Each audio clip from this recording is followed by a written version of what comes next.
Bienvenue dans la saison 1 du podcast de Zaraté Lavigne Architecte, le bureau expert en design urbain et en construction durable sur Montréal au Québec.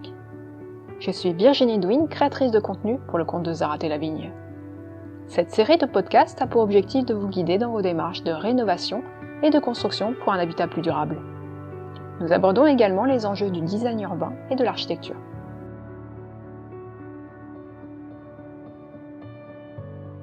Comment gérer les travaux en partie privative? Que vous soyez un copropriétaire qui désire effectuer des travaux dans son unité privative, ou bien un membre du conseil d'administration qui reçoit une demande d'un copropriétaire qui veut modifier ou rénover son unité, nous vous recommandons une démarche ordonnée qui vous permettra de bien gérer la situation sans qu'elle devienne conflictuelle. Pour ce faire, dans un premier temps, précisez la nature des travaux. Après quelques années, un copropriétaire peut vouloir moderniser son unité avec des travaux qui vont de la modification mineure à la reconstruction complète. Dans ce cas-là, il vous faut d'abord que l'ensemble des travaux envisagés par le copropriétaire soit bien défini au moyen de listes, de plans et de devis ou soumissions d'entrepreneurs.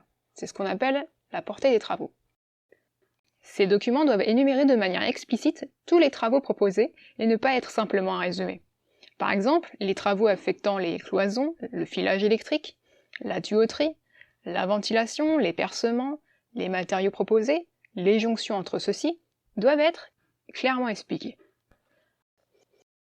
Dans un second temps, se demander s'il faut un permis pour effectuer vos travaux. De manière générale, les travaux de réparation et de rafraîchissement ne sont pas sujets à l'obtention d'un permis de transformation de la ville.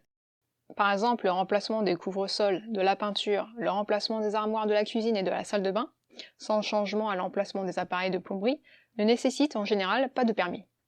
Par contre, dès qu'il y a démolition et construction, un permis est nécessaire. Par exemple, un copropriétaire qui désire transformer une cuisine fermée en cuisine ouverte pourra vouloir démolir un mur adjacent. Aussi, tel qu'un projet de salle de bain peut amener la reconfiguration complète de la position de tous les appareils sanitaires. Dans le doute, faites une simple visite au bureau des permis et inspections pour prendre connaissance des obligations municipales. Lorsque les travaux de construction sont requis, le syndicat est toujours justifié d'exiger la copie du permis de la ville, qu'aura dû obtenir le copropriétaire pour réaliser son projet.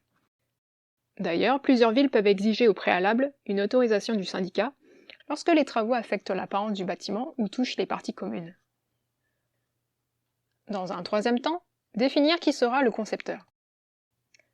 Il est bon de noter que dans un bâtiment en copropriété de plus de 4 unités, les plans et devis doivent être obligatoirement préparés par un architecte si la portée des travaux affecte l'intégralité structurale, les séparations coupe-feu, les issues, et les murs extérieurs ou le toit. Il serait d'autant plus bien avisé de requérir au service d'un ingénieur en structure si les travaux proposés visent à remplacer un mur qui pourrait être porteur. Aussi, les autres types de travaux, tels que les revêtements muraux et de sol, les armoires, le mobilier intégré, l'habillage des fenêtres et autres travaux similaires, qui n'impliquent en aucun cas démolition ou construction, peuvent être conçus par un designer d'intérieur. Enfin, quels sont les documents exigés pour effectuer vos travaux? Lorsque des travaux de construction sont requis, le syndicat est toujours justifié d'exiger des plans et des devis complets de la part du copropriétaire. À des fins de vérification, le syndicat peut avoir recours au service d'un architecte pour établir si le projet proposé a des impacts négatifs sur les autres unités de copropriété ou sur les parties communes. Notez bien que le professionnel qui examine la pertinence des documents pour le syndicat ne peut pas être le concepteur des travaux. Il faut aussi se demander si les travaux sont conformes au règlement de la copropriété.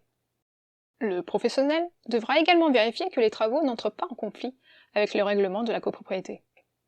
Par exemple, le remplacement des couvre-sols doit être conforme aux exigences du règlement touchant l'isolation acoustique entre les unités résidentielles. Aussi, l'installation ou la modification d'un climatiseur ou la modification d'une fenêtre peuvent entraîner le besoin de percer le mur extérieur, ce qui serait une modification à une partie commune. Par ailleurs, le déplacement de la hotte de cuisine doit être bien étudié afin d'éviter les impacts négatifs sur la ventilation.